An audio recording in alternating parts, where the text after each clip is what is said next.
하나님의 선하심이 여러분의 삶 가운데 함께 하시길 축복합니다. 오늘 함께 보실 하나님의 말씀은 신명기 26장 16절 말씀입니다.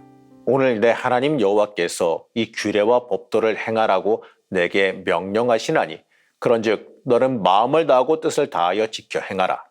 오늘도 매일 말씀 묵상과 함께하는 우리 제천교회 성도님들을 축복합니다. 하나님은 이스라엘 백성이 약속하신 땅에 들어가서 어떻게 살아가야 될지를 말씀하셨습니다. 그 규례의 마지막에 하나님께 어떻게 예배드려야 되는지에 대해서 말씀하십니다. 예배를 마지막에 말씀하시는 이유는요, 하나님께 드리는 예배가 가장 중요하기 때문에 그렇습니다. 예배 드리는 것 그 자체가 누가 주인인지, 이스라엘 백성이 어떤 존재인지를 명확하게 알려주기 때문에 그렇습니다. 하나님은 이스라엘 백성이 하나님의 복과 은혜로만 존재함을 잊지 않기를 원하셨습니다. 맞습니다. 우리는 하나님의 은혜로만 살아갈 수 있음을 절대로 잊지 말아야 됩니다. 우리의 인생을 살아가면서요, 인생의 중심에 하나님을 향한 예배가 자리해야 됩니다. 하나님께서 내 인생의 주인 되심과 하나님께서 주관해 주셔야지만 내가 살아갈 수 있다는 그 고백이 인생에 있어야 합니다. 그것이 하나님의 백성으로 살아가는 삶의 핵심입니다.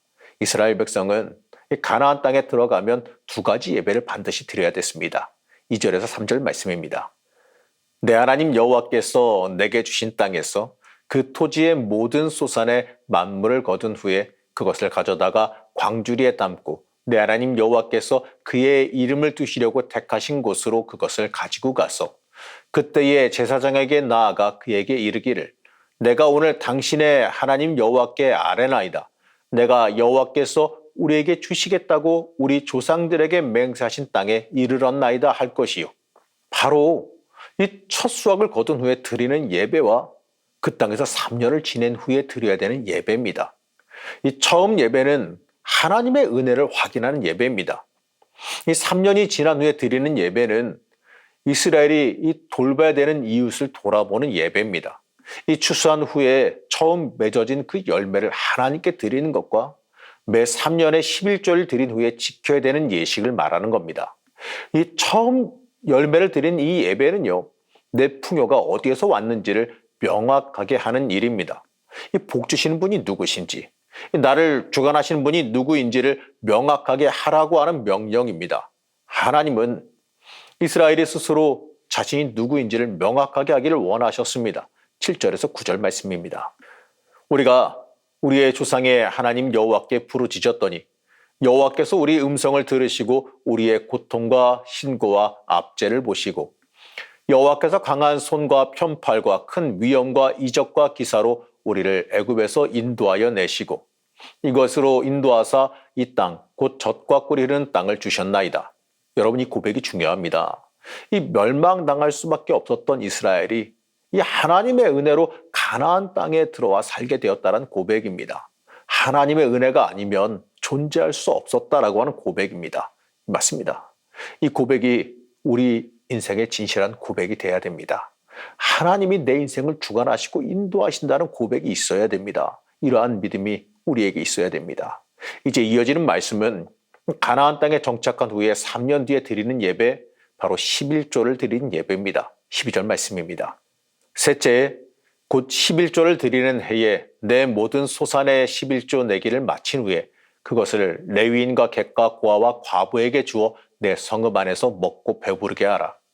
이 예배의 의식은요, 이스라엘이 혼자 존재하는 것이 아니라 이웃과 함께 있음을 잊지 말라는 의미입니다.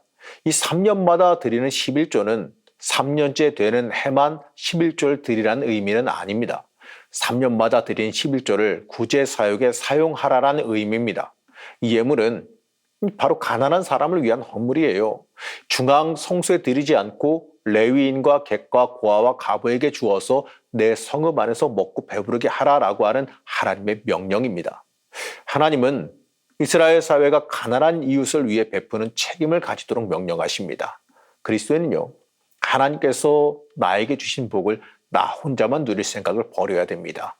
하나님께서 복을 주셨을 때에는요, 그 받은 복을 가지고 이웃을 위해 나누고 섬기라는 의미로 주신 겁니다. 그리스도인은요, 이 받은 복을 나누어서 섬기는 역할을 감당해야 됩니다.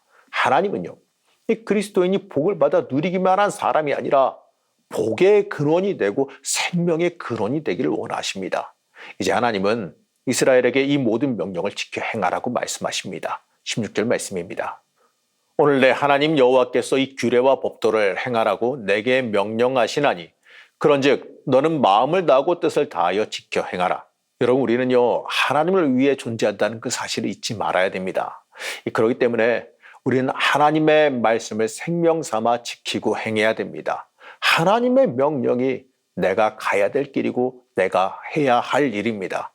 하나님은 이제 가나안 땅으로 들어갈 그 이스라엘 백성에게 명확하게 말씀하십니다. 하나님의 법칙대로 살아라. 하나님의 법도를 행하며 살아라. 그래야 내가 하나님 여호와의 그 거룩한 백성이 될 것이다. 이렇게 명확하게 말씀하십니다. 우리는 하나님과의 관계가 어떠한지 한번 돌아봐야 돼요. 하나님을 정말로 주인 삼고 하나님의 명령을 지켜 행하며 살아가고 있는지 우리 스스로 한번 돌아봐야 됩니다. 그리고 이스라엘이 이 가나안 땅으로 인도하신 하나님께 감사해야 했듯이 우리도 우리 인생 자체를 감사함으로 고백하며 살아가야 됩니다. 그리고 하나님께서 주신 그 은혜에 맞게 살아갈 것을 결단해야 됩니다. 17절 말씀입니다. 내가 오늘 여호와를 내 하나님으로 인정하고 또 그 도를 행하고 그의 규례와 명령과 법도를 지키며 그의 소리를 들으라. 사랑하는 성도 여러분, 하나님이 내 하나님이심을 인정하고 고백하시기 바랍니다. 그리고 하나님의 명령 따라 살아가기를 결단하시길 바랍니다. 이 세상의 어떤 소리에도 흔들리지 말고 하나님의 말씀, 하나님의 소리에 집중하며 살아가야 됩니다. 그러할 때 하나님께서는요, 우리를 하나님의 참된 백성으로 인정하시고 모든 민족 위에 뛰어난 백성이 되게 하실 겁니다. 오늘 하루도 하나님의 음성에 집중하며 말씀 따라 살아가시기를 제가 간절히 축복합니다. 우리의 길과 진리가 되신 하나님, 하나님의 음성에 집중하며 살아가기를 원합니다. 우리를 지켜주시고 하나님의 은혜와 사랑에 응답하며 살아가게 하여 주시옵소서. 우리가 받은 복을 전하는 삶을 살기를 원합니다. 하나님의 뜻을 행하며 살아가길 원합니다. 부족한 우리를 지키시고 도우셔서 하나님의 복된 도구로 쓰임받게 허락하여 주시옵소서. 오늘 하루도 하나님의 은혜와 역사가 있기를 소망하며 예수님의 이름으로 간절히 기도드렸습니다. 아멘.